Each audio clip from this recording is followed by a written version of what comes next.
நிறைய பேர் யாரை எதிர்பார்க்குறீங்கன்னு நீங்கள் இன்னும் யாரெல்லாம் எதிர்பார்க்குறீங்க? அதாவது ஒரு 4-5 மாதத்துக்கு முன்னாடி நீங்கள் எல்லாம் கேட்டுட்டு இருந்தீங்கன்னா உங்கள் கூட்டணியில் ஒன்றுமே இல்லையே, எல்லாம் வெளியேறிட்டு இருக்காங்களே அப்படின்னு கேட்டுட்டு இருந்தீங்க. திமுக கூட்டணி ஸ்ட்ராங்காக இருக்குன்னு சொல்லியிருந்தீங்க. ஆனால் திமுக கூட்டணியில் மதிப்புக்குரிய முதலமைச்சர்கிட்ட போய் யாராச்சும் இதுவரைக்கும் காங்கிரஸ் கட்சியில் மந்திரி பதவி கேட்காங்களா, வெளியே போகிறாங்களா?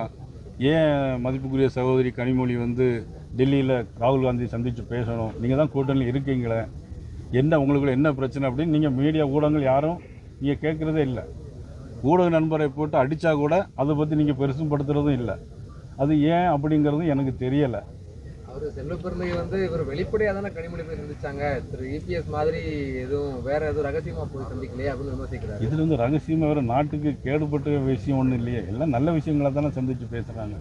இதில் ரகசியமாக பேசினா என்ன, ரகசியம் இல்லாட்டா என்ன? அதில் சார் பூத்து கமிட்டி கூட அமைக்கிறதுக்கு இந்த கட்சியில் ஆள் இல்லைன்ற மாதிரி திமுகவை சேர்ந்த மாவட்ட செயலாளரே சொல்லியிருக்காரு காங்கிரஸ் கட்சியை.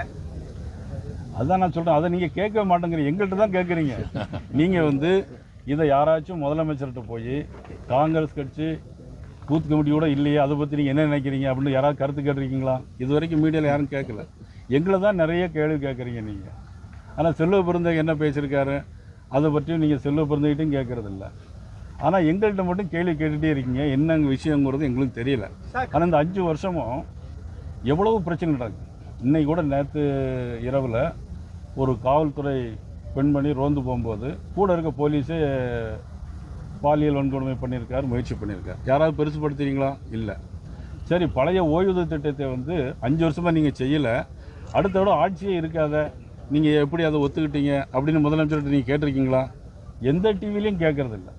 ஆனால் எங்களை மட்டும் கேள்வி கேட்டுக்கிட்டே இருக்கிறீங்க. ஒரு சின்ன விஷயம் உங்களுக்குள்ள பிரச்சனை வந்துன்னா அதை பூதாகரமாக்கி பெருசாக பேசுகிறீங்க.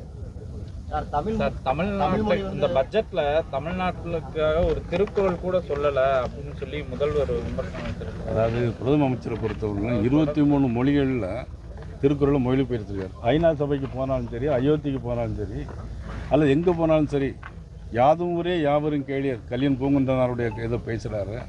இன்றைக்கி எல்லா நாட்டிலையும் போயாச்சுன்னா தமிழ் பழமையான மொழின்னு பேசுகிறாங்க. நீங்கள் பட்ஜெட்டில் தமிழ்நாட்டுக்கு ஒன்றும் இல்லைன்னு சொல்கிறீங்க.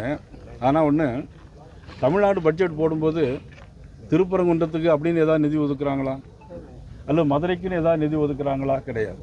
ஒட்டுமொத்தமாக ஒரு நிதியை ஒதுக்குவாங்க, அது வேறு பிரித்து பேசுவாங்க. இன்றைக்கி ரயில்வே யார் கையில் இருக்குது? மத்திய அரசு கையில் இருக்குது. 7300 கோடி ரூபா ஒதுக்கியிருக்கு.